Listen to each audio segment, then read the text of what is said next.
सईद हमारे साथ है। साद बिन सईद, आप SHO हैं जहानिया के, आपने मुकदमा देखा। दो बातें आपसे पूछना चाहूँगा। एक तो ये बताइए कि जब कत्ल, जिसको हम कहते हैं ब्लाइंड कत्ल है ये, यानी कि इसका कोई सैको सवाक नहीं मिल रहा, तो उसको ढूंढने का फिर तरीका क्या होता है? और दूसरी बात ये बताएं कि बाप बेटे को चाहे ले पाले खो मार दे, आपको ज़ाती तौर पर बैसियत बेटा और बैसियत बाप हैरत होती है कि ये भी ज़माना देखना था हमने? Thank you very much sir. आपके दो क्वेश्चन है। पहला क्वेश्चन तो ये है कि एक जो ब्लाइंड केस होता है उसका हमें पता कैसे चलता है। सर ये ना 23/6/22 को 15 पे कॉल आती है कि जमाल मेटला जो कि उधर के एक नोटेबल जिम्मेदार हैं, उन्हें फायरिंग करके कत्ल कर दिया गया है। तो मैं सर मौके पे जाता हूँ। जब मैं मौके पे जाता हूँ तो डिफरेंट हेयर एंड सी होती है कि दोनों रॉबरी को कत्ल कर दिया गया है, कुछ 4 बंदे आए हैं वो इसको मार गए हैं। और क्योंकि इसकी मौके पर डेथ हो जाती है, इसकी डेड बॉडी पोस्टमार्टम में भेजने के बाद ना मैं इसकी गाड़ी की तलाशी लेता हूँ। जब मैं इनकी गाड़ी की तलाशी लेता हूँ ना तो मुझे उधर से ना गाड़ी के अंदर से एक नोज पिन मिलती है, जो खतून की जो गोल्ड की एक नोज पिन। उसके अलावा मुझे गाड़ी की डिग्गी में से ना 3-4 अनस्टिच खवातीन के कपड़े मिलते हैं। तो मैं अपनी तफ्तीश स्टार्ट कर देता हूँ। मैं सर इनका मोबाइल डाटा चेक करता हूँ, जो मकतूल है जमाल मेटला साहब उनका। मैं जब उनका मोबाइल डाटा चेक, क्योंकि जो उनके वुरसात थे, जो मदई बने हैं, वो तो कोई बात नहीं बता रहे थे। वो कह रहे थे जी बात इनको कोई मार गया, हमें नहीं पता ये वो। तो वो फैक्ट जो थे ना डिस्टोर्ट कर रहे थे और हक़ाइक़ को छुपा रहे थे।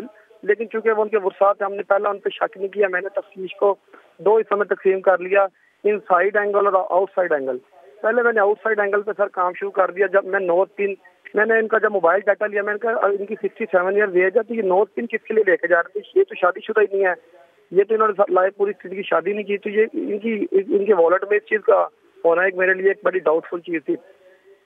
मैंने सर जब इनका मोबाइल डाटा लिया तो इनका फ्रीक्वेंट एक नंबर पर रब्ता था, घंटे की कॉल, एक दिन में 4-4 घंटे की कॉल। तो मैंने उस नंबर को चेक किया तो वो एक खतून का नंबर था। मैंने सर उधर इंटेरोगेट किया। जब मैंने चीज़ों को चेक किया कि क्या ये खतून कत्ल करवा सकती है या कोई इस तरह का कोई चक्कर हो सकता है, गैरत का कोई एलिमेंट हो सकता है, मुझे सर वो आउटसाइड एंगल में मुझे कोई चीज़, कोई कंक्रीट एविडेंस, मुझे कोई ऐसी चीज़ नहीं मिली जिससे ये चीज़ साबित हो कि कोई बाहर वो खतून मरवा सकती है। फिर मैंने सर इनके बेटे की स्टेटमेंट ली, वो जो ले पालक बेटा था ज़ुहैब, कि तुम उस दिन किधर थे जिस टाइम कत्ल हुआ। सर उसने कोई 3-4 स्टेटमेंट दी जो कि बड़ी अजीब सी थी, जिनका कोई रियलिटी के साथ कोई तल्लक नहीं था। वो मैच नहीं करती थी उसके मोबाइल डाटा के साथ। मैंने सर उसको शाम में तफ्तीश किया, इनके पहले ले पालक बेटे को। उसके बाद मैंने उसका मोबाइल डाटा चेक किया कि उसका राब्ता ज़्यादा किसके साथ है। तो जिस दिन ये कत्ल हुआ, कत्ल से पहले और कत्ल से बाद उसका अपने खालू के साथ बहुत ज़्यादा राब्ता था। मैंने सर उसके खालू को शाम में तफ्तीश कर लिया। मैंने उनसे 4-5 सिंपल क्वेश्चन पूछे कि आप मौके पर टाइम किधर थे। उन्होंने जो बताया वो गलत था, मोबाइल डाटा और बता रहा था, वो बात और कर रहे थे। तो मेरे कोई किसी क्वेश्चन का सीधा जवाब नहीं दे सके, वो मेरे सस्पेक्ट बन गए। मैंने उनको थोड़ा सा जब तफ्तीश की तो उन्होंने कह दिया कि सर ये मेरे वालिद वगैरह 2 भाई थे, मैं दूसरे की औलाद हूँ, 5 बेटियां थी और एक मैं भाई था। तो इनकी शादी नहीं हुई थी, तो इनकी मुझे था कि जमीन मुझे ही मिलनी है। अब इनका एक औरत के पास सीन था, तो मुझे ये डर था कि इनकी तो उम्र ये मार गया तब भी वो औरत हिस्सा ले लेगी, अगर इनको कोई बच्चा खुदा ना खास्ता पैदा हो गया तब भी हिस्सा चला जाएगा।